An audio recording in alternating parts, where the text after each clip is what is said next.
అంగన్వాడీల ప్రభుత్వ ఉద్యోగులుగా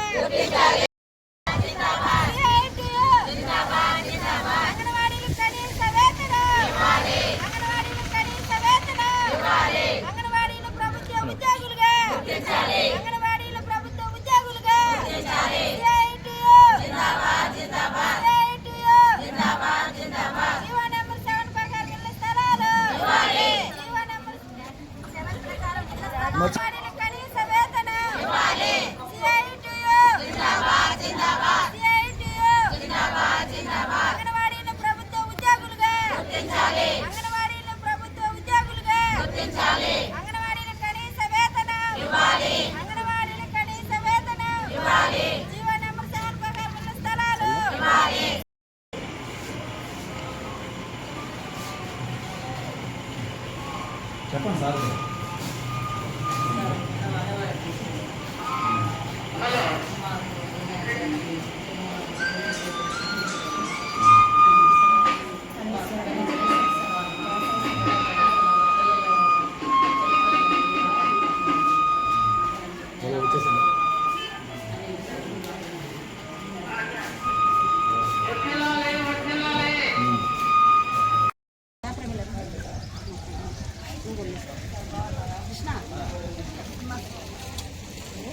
నమస్కారం. మన కలువాయి మండల కమిటీ నుంచి నేను మండల కన్వీనరు రాజేశ్వరమ్మని మాట్లాడుతున్నాను. మా సమస్యలు రాష్ట్ర కమిటీ పిలుపు మేరకు మా అంగన్వాడీ సమస్యల మీద ఈ రోజు నుంచి 27వ తేదీ వరకు మనం ఈ ధర్నాలు నిర్వహించడం జరుగుతుంది. ఇది రాష్ట్ర కమిటీ జిల్లా కమిటీ పిలుపు మేరకు రిలే నిరాహార దీక్షలకు మన మండల ఆఫీసు దగ్గర మన అంగన్వాడీ టీచర్స్ అందరూ కూర్చోవడం జరిగింది.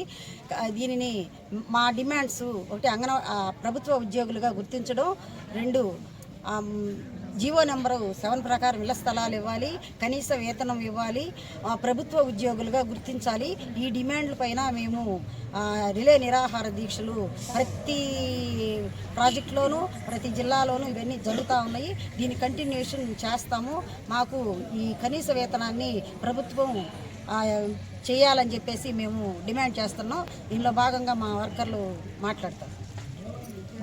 కలువాయి మండలంలో పనిచేసే అంగన్వాడీ టీచర్ని రాష్ట్ర ప్రభుత్వ పిలుపు మేరకు CIT పిలుపు మేరకు మేము రాష్ట్రం తరఫున జిల్లా తరఫున మా మండలం తరఫున నిరాహార దీక్ష నిర్వహిస్తున్నాము.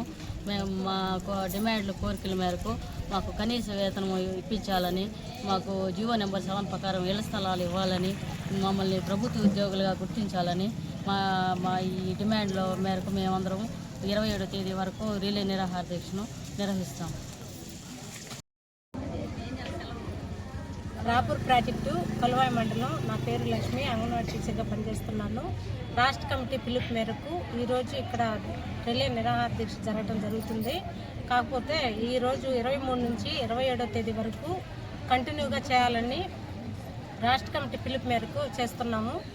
మా యొక్క డిమాండ్స్ మాకు బడ్జెట్ సమావేశాల్లో ప్రతిసారి అట్లాగే చేస్తున్నారు. ఇప్పుడైనా మాకు కనీస వేతనం ఇవ్వాలని మేము కోరుకుంటున్నాము.